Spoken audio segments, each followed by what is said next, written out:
Hi guys, finally I'm back again with another beautiful, exciting and different video. Really sorry. ரொம்ப நாள் ஆயிடுச்சுல, கிட்டத்தட்ட ஒரு 9 மாசம் ஆயிடுச்சுன்னு நினைக்கிறேன் என்னோட லாஸ்ட் வீடியோ அப்லோட் பண்ணி. I'm sorry guys, நான் கொஞ்சம் என்னோட ஃபேமிலி அண்ட் பிஸ்னஸ் இதில் ஃபோக்கஸ் பண்ணிட்டு இருந்தனால என்னால் தொடர்ந்து வீடியோ போட முடியல உங்களுக்காக. பட் ஐ மேக் ஷுர் இனிமே வரப்போகிற வாரங்களில் கண்டிப்பாக 2 வீடியோவாவது ஒரு வாரத்தில் போடுற மாதிரி பார்த்துக்கிறேன். And I make sure I do it, I promise. Okay, and once again I'm really sorry for making you wait this long. So உங்கள் எல்லாருக்குமே தெரியும் நான் என்னோட கன்சல்டிங் பிஸ்னஸ்ன்னு பார்த்துட்ருக்கேன். அண்ட் கைஸ், உங்களுக்கு உங்களோட பாடி டைப் என்னன்னு தெரியணும், உங்கள் பாடி டைப்க்கு ஏற்ற மாதிரி ட்ரெஸ் பண்ணணும், எப்படி க்ரூம் பண்ணணும், எவ்வளோ கான்ஃபிடென்ட்டாக அவங்களோட அவுட்ஃபிட்டை நீங்கள் கேரி பண்ணணும் அப்படின்லாம் நினச்சிங்கன்னா please do take an appointment with me. அதோட டீட்டெயில்ஸ் எல்லாமே நான் டிஸ்கிரிப்ஷனில் தரேன். Okay, now getting back to the video. Toxic friends பார்த்துருப்பீங்க தம்ப்நெயில்லே. யார் அந்த டாக்ஸிக் ஃப்ரெண்ட்ஸ்? எல்லாருக்குமே ஒரு கன்ஃபியூஷன். ஃப்ரெண்ட்ஸ்னாலே நல்லவங்க தானே, ஃப்ரெண்ட்ஸ்னாலே பாசிட்டிவிட்டி தான், இப்போ ஒரு நல்ல வைப் தான் இருக்குல்ல, அவங்க கூட பேசினாலே ரொம்ப சந்தோஷமா இருக்குல்ல, இப்பெல்லாம் நினைப்போம்ல. வாழ்க்கையில் என்ன மாதிரி ஒரு இன்ஃப்ளூயன்ஸ் அவங்க இருக்காங்க அப்படின்லாம் நமக்கு தெரியாது. ஸோ அதெல்லாம் எப்படின்னு கண்டுபிடிக்கிறது, அது என்ன மாதிரி ட்ரைட்ஸ் அவங்க டாக்ஸிக் ஃப்ரெண்ட்ஸ் அப்படின்றத ஐடென்டிஃபை பண்ணுறதுக்கான வீடியோ தான் இது. ஸோ வீடியோவை தொடர்ந்து பாருங்க. First and the foremost trait என்ன அப்படின்னா, friends who don't respect your personal பவுண்டரிஸ்ங்க. அதாவது நம்ம எல்லாருக்குமே ஒரு லைஃப் இருக்குது இல்லையா, நமக்கு ஃப்ரெண்ட்ஷிப் இருக்குது, ஃப்ரெண்ட்ஸ் இருக்காங்க, எல்லாம் ஃபைன் தான். பட் இருந்தாலும் நமக்குன்னு ஒரு லைஃப் இருக்குது, நமக்குன்னு வேலை இருக்குது, ருட்டீன் இருக்குது, ஒர்க் இருக்குது, குழந்தைங்க இருப்பாங்க, இந்த மாதிரி நிறைய விஷயம் இருக்கும் இல்லையா. ஸோ அது இல்லாமல் நம்ம ஃப்ரெண்ட்ஸுக்குன்னு கொஞ்சம் டைம் ஒதுக்குவோம். ஓகே, சில பேர் இன்ஃபேக்ட் சொல்லக்கூட செய்வாங்க, C I have my time, என்னோட ஃபேமிலி டைம் இது என்னோட மீ டைம், இது என்னோட ஒர்க் ஹார்ஸ். ஸோ இந்த நேரத்தில் என்னை டிஸ்டர்ப் பண்ணாத, நானே ஃப்ரீ ஆகிட்டா உனக்கு கால் பண்ணுவேன், இல்லை நான் ஃப்ரீயாக இருக்கும்போது கூட பேசுவேன், இந்த மாதிரிலாம் நம்ம சொல்லுவோம். பட் இருந்தாலும் அதெல்லாம் கொஞ்சம் கூட கேர் பண்ணாமல், அதை கொஞ்சம் கூட மதிக்காமல் தொடர்ந்து நம்மளை டிஸ்டர்ப் பண்ணிகிட்டே இருப்பாங்க. தொடர்ந்து நமக்கு கால் பண்ணுவாங்க, தொடர்ந்து மெசேஜ் அனுப்பிட்டு இருப்பாங்க, நம்ம ரிப்ளை பண்ணலன்னா கோவப்படுவாங்க, ரிப்ளை பண்ணலன்னா அப்செட் ஆகிடுவாங்க, இந்த மாதிரி எல்லாம் பண்ணுவாங்கல்ல. இவங்கெல்லாம் எப்போவுமே கொஞ்சம் தள்ளியே வைங்க. அண்ட் இன்னொரு விதமான பீப்புள் இருக்காங்க. எப்படின்னா, நீங்கள் சொல்லி கூட இருப்பீங்க, நான் இப்போ பிஸியாக இருக்கேன், நான் இப்போ வீட்டில் இல்லை நான் வேறு ஏதோ வேலை பார்த்துட்டு இருக்கேன் அப்படின்னா வந்துடுவாங்க கிளம்பி. இந்த இன்ஃபார்ம் பண்ணாமல் கிளம்பி வீட்டுக்கு வந்துடுவாங்க. இவங்கெல்லாம் very toxic. Okay, someone who don't respect your personal space and your boundaries அப்படின்னா please I'm telling you stay away from them. Second toxic trait is a gossiper. இந்த gossip பண்றவங்க இருக்காங்க பாருங்க, ரொம்ப கேர்ஃபுல்லாக இருக்கணும். அவங்க கிட்ட ரொம்ப நல்லா தான் இருக்கும் அவங்களோட பேசும்போது, எல்லா இன்ஃபர்மேஷனும் அவங்களுக்கு தான் தெரியும். உலகத்தில் இருக்க எல்லா இன்ஃபர்மேஷனும், ஆஃபீஸ் கதை, ஊரு கதை, உலக கதை, செலிபிரிட்டிஸ் பற்றி எல்லாரை பற்றின இன்ஃபர்மேஷனும் அவங்க கையில் இருக்கும். இன்ஃபேக்ட் அவங்க கிட்ட பேசும்போது நமக்கு ரொம்ப நல்லாவும் இருக்கும். நிறைய இன்ஃபர்மேஷன் இருக்குல்ல, இவகிட்ட பேசினா டைம் போகிறதே தெரியல, எவ்வளோ பெரிய என்டர்டெய்னர் அப்படின்ற மாதிரி இருக்கும். ஃபோனில் பேசினாலும் சரி, நேராக உட்காந்து பேசினாலும் சரி, மணிக்கணக்காக பேசிகிட்டே இருக்கலாம் அப்படின்ற மாதிரி இருக்கும். ஆனால் என்னைக்காவது நோட் பண்ணியிருக்கீங்களா, அவங்க மோஸ்ட் ஆஃப் த டைம் பார்த்தீங்கன்னா ஒரு மாதிரி செகண்ட் ப்ரப்போசிஷன் மாதிரி, ஒரு மாதிரி வேர்ட் ஆஃப் மவுத்தா, இல்லை சும்மா அதுக்கு என்ன சோர்ஸ் இருக்குன்னு தெரியாது, அது ஃபேக்ட் செக் பண்ணாங்களா இல்லையான்னு தெரியாது, ஒரு ஆத்தரைசேஷன் இருக்கா இல்லையான்னு தெரியாது, சும்மா ஏதோ ஒரு கதையை நமக்கு சொல்லுவாங்க.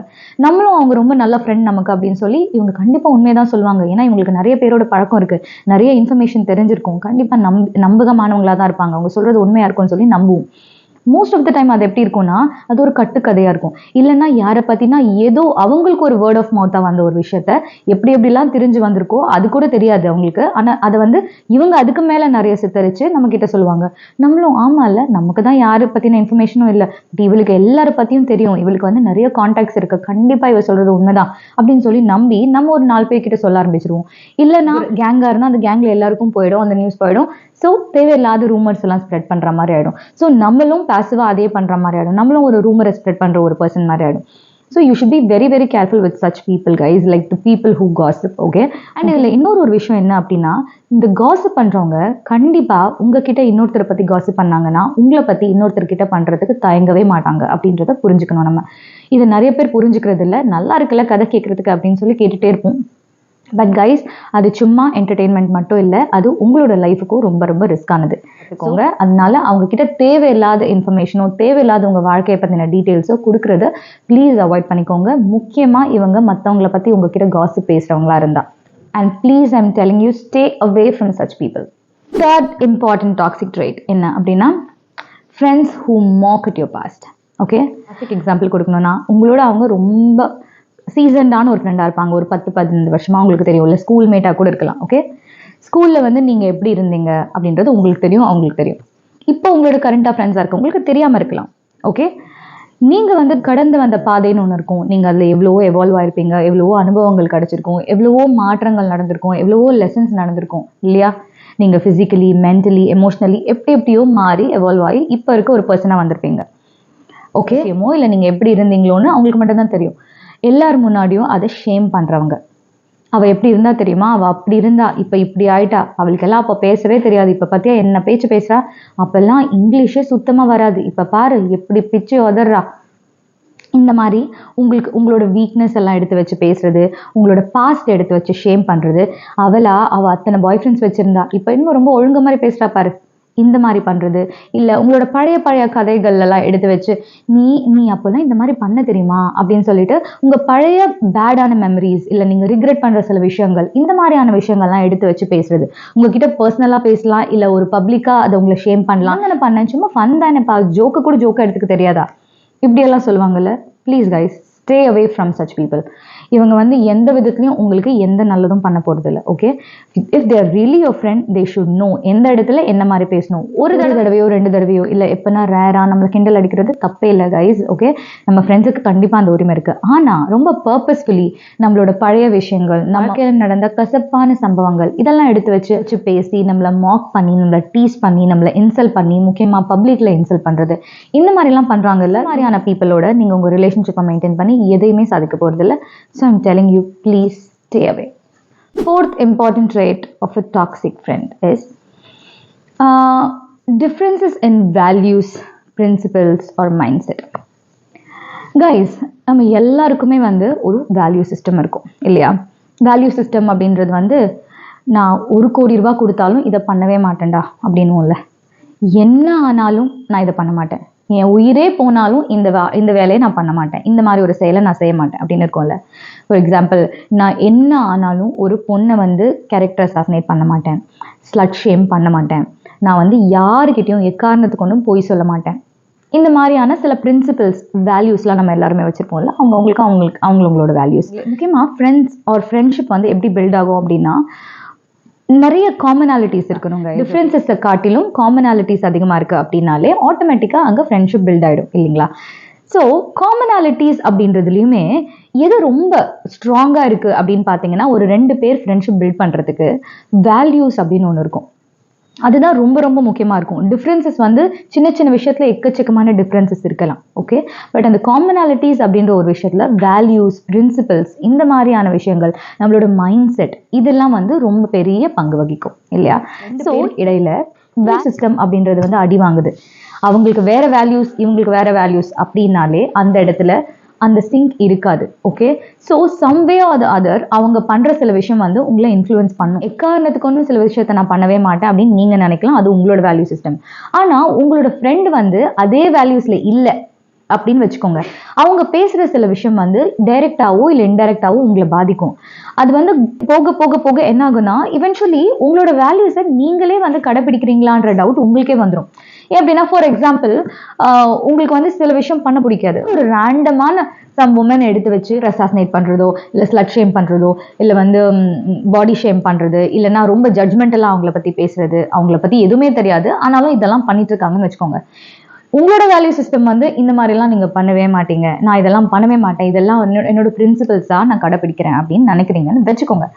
ஆனால் அவங்க அதை பண்ணுறதுனாலேயே நீங்கள் என்ன ஆகும்னா, இவென்ச்சுவலி நீங்கள் டைரெக்டாக அதை பண்ண மாட்டீங்க. பட் என்ன ஆகும், ஒரு நாள் இல்லை ஒரு நாள் நீங்களும் இல்லை, ஆமாம் இல்லை கரெக்டு தான் நீ சொல்கிறது, அவள் அப்படி தான் பண்ணுறா போல இருக்கு, அப்படி தான் நினைக்கிறேன், ஆமாம் நான் கூட பார்த்தேன் அவளை, அந்த மாதிரி நீங்களே உங்களோட வேல்யூ சிஸ்டமை கடைப்பிடிக்க தவறுற மாதிரியான சூழ்நிலை அமையும்.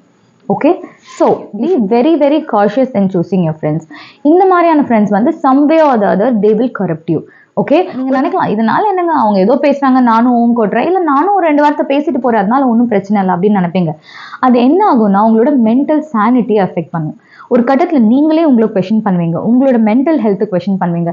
நான் ஏன் இப்படி பண்ணேன், உங்களுக்கு you will not feel good, you will not feel good end of the day, you will not feel happy after hanging up the call with her. Okay, so ஏதோ ஒன்று உங்களை ட்ரபிள் பண்ணும், something is wrong, I am not happy, my mental sanity has gone for a toss அப்படின்னு நினைப்பீங்க. Okay, so இதெல்லாம் நடக்கக்கூடாது அப்படின்றதுக்காக தான் சொல்கிறேன், these people are very very toxic for you and please I am telling you stay away from such people. Toxic trait என்ன அப்படின்னு கேட்டிங்கன்னா, people who are very very manipulative or gaslighters or someone who make you feel very very uneasy and uncomfortable. அப்படி இருக்கும்ல, இவங்களும் வந்து ரொம்ப ரொம்ப risk. Okay, for example மெனிப்புலேட்டிவ் அப்படின்னா அவங்களுக்கான காரியத்தை உங்களை வச்சு சாதிச்சுப்பாங்க. உங்களோட நலன் விரும்பியாவே இருக்க மாட்டாங்க. பட் அவங்களுக்கு அது நடக்கணுன்றதுக்காக எவ்வளோ தூரத்துக்கு கனிய பேசி, எவ்வளோ தூரத்துக்கு அதை உங்ககிட்ட சொல்லி, எவ்வளோ தூரத்துக்கு உங்களை கன்வின்ஸ் பண்ணி அவங்களோட காரியத்தை சாதிச்சுப்பாங்க. ஃபார் எக்ஸாம்பிள், நீங்க வந்து உங்களுக்கும் உங்க பாய் ஃப்ரெண்டுக்கும் இல்லை உங்களுக்கும் உங்க ஹஸ்பண்டுக்கும் ஏதாவது ப்ராப்ளம் இருக்கு, இல்லை உங்க ஃபேமிலியில் ஏதாவது ப்ராப்ளம் இருக்கு அப்படின்னு சொல்லி அவங்க கிட்ட சொல்யூஷன் கேட்டு போறீங்க. இல்லை நான் என்ன பண்றதுன்னு தெரியல, இது எப்படி ஃபிக்ஸ் பண்றதுன்னு தெரியல அப்படின்னு போறீங்கன்னா என்ன பண்ணுவாங்கன்னா அதை சரி பண்ணுறதுக்கான அட்வைஸ் இருக்காது. உங்களை வந்து ரொம்ப உயர்த்தி பேசுகிற மாதிரி, லைக் அவங்களுக்கு வந்து நீங்கள் பிரியணும், உங்கள் வாழ்க்கை நாசமாக போகணும் பண்ணுவாங்கன்னா தேல் மேனிப்புலேட்டிவ். அதாவது உங்களை பயங்கரமாக ஏற்றி விடுவாங்க. நீ எல்லாம் எவ்வளோ சூப்பரான ஃபிகர் தெரியுமா, உனக்கெல்லாம் அவன் தேவையா, இல்லை நீ எவ்வளோ அண்டர்ஸ்டாண்டிங்கான ஒரு பொண்ணு, நீ எவ்வளோ அட்ஜஸ்ட் பண்ணிக்கிற, அவன் பாரு என்ன பண்ணுறான், அவன்லாம் உனக்கு தேவையே கிடையாது, அவன்கிட்டலாம் நீ இருக்கணும்னு அவசியமே இல்லை, அவன்லாம் ஒரு ஆளா அப்படின்னு உங்களை ஏற்றி விட்டு ஆக்சுவலாக இருக்க ப்ராப்ளத்தை இன்னுமே பெருசாக க்ரியேட் பண்ணி, நீங்கள் நினச்சிருந்தா நீங்கள் அதை ஃபிக்ஸ் பண்ணியிருந்துருக்கலாம், அவங்க நினச்சாலும் உங்களுக்கு ஹெல்ப் பண்ணியிருந்துருக்கலாம். ஆனால் அதை பண்ணாமல் வாழ்க்கை இதை விட மோசமா போறதுக்கு அவங்களே பெரிய காரணமா இருப்பாங்க. ஆனா டெசிஷன் எடுத்தது என்னமோ நீங்க தான். பட் அதுக்கு ஸ்க்ரூ பண்ணது யாருன்னா அது உங்களுக்கு தெரியாது. Because she is toxic. Okay, so இந்த மாதிரி ஆளுங்கிட்டலாம் ரொம்ப ரொம்ப கேர்ஃபுல்லாக இருக்கணும். அண்ட் கேஸ் லைட்டிங் பண்ணுறவங்க எப்படின்னா, நம்ம வந்து ஏதோ பிரச்சனைனா வந்து நம்மக்கிட்டே வந்து நீ இதை விக்டிம் ஷேம் பண்ணுவாங்க, இல்லை விக்டிம் ப்ளேம் பண்ணுவாங்க, இல்லை நீ அதை பண்ணனால தான் இந்த மாதிரி ஆச்சு. ஆல்ரெடி நம்ம ரொம்ப நொந்து போயிருப்போம். ஓகேவா, நொந்து போய் அவங்ககிட்ட ஏதாவது அட்வைஸ் கேட்டோம்னா you are the reason for every thing, you are the reason for the problems. Classic example கொடுக்குறேன் கேஸ் லைட்டர்ஸ்க்கு. ஃபார் எக்ஸாம்பிள், நீங்கள் வீட்டில் கொஞ்சம் பல்பு லைட்டாக எரியுதில்ல, கொஞ்சம் டிம்மாக எரியுதில்ல அப்படின்னு சொன்னீங்கன்னா, டிம்மெல்லாம் எரியலையே, உன் கண்ணில் தான் ஏதோ ப்ராப்ளம் நினைக்கிறேன் அப்படின்றது. அதுக்கப்புறம் இப்போ உப்பு கொஞ்சம் கம்மியாக இருக்குல்ல சாப்பாடில் அப்படின்னா, அப்படிலாம் ஒன்றும் இல்லை, உன்னோட டேஸ்ட் பட்ஸில் தான் ஏதோ ப்ராப்ளம் நினைக்கிறேன் அப்படின்னு சொல்லி நம்மளே வந்து சைக்காலஜிக்கலி மேனிப்புலேட் பண்ணி, ஆமா இல்லை நமக்கு தான் ஏதோ ப்ராப்ளம் போல இருக்கு, ஆக்சுவலாக பிரச்சனை நம்ம கிட்ட தான் நினைக்கிறேன், நம்ம தான் போய் முதல்ல வந்து ஒரு தெரபிஸ்ட்டை பார்க்கணும், இல்லை நம்ம தான் போய் முதல்ல ஒரு டாக்டரை பார்க்கணும் அப்படின்னு நம்மளையே நம்ப வைப்பாங்க. அவங்க தான் வந்து கேஸ் லைட்டர்ஸ். ஸோ இந்த 5 விதமான மக்கள் இருக்காங்கல்ல, இவங்கெல்லாம் ரொம்ப ரொம்ப ரிஸ்கியான ஆளுங்க. அண்ட் முக்கியமாக பெண்கள் ஆன நீங்கள் இந்த மாதிரியான உமன் கிட்ட you got be very very careful. பொதுவாக எல்லாருமே இந்த மாதிரியான டாக்ஸிக் ட்ரைட்ஸ் இருக்க எந்த ஃப்ரெண்ட்ஸாக இருந்தாலும் ரொம்ப கேர்ஃபுல்லாக இருக்கணும். பெண்கள் ரொம்ப ரொம்ப கேர்ஃபுல்லாக இருக்கணும் இந்த மாதிரியான உமன் கிட்ட. 5 விதமான டாக்ஸிக் ட்ரைட்ஸை நீங்கள் உங்களோட ஃப்ரெண்ட்ஸ் கிட்ட பார்த்தீங்க அப்படின்னா please stay away from them. That's my kind advice guys. That's all guys. இதே மாதிரியான இன்னொரு வீடியோவில் உங்கள் எல்லாரையும் நான் சந்திக்கிறேன். Until then, it's me Preetha signing off. Bye.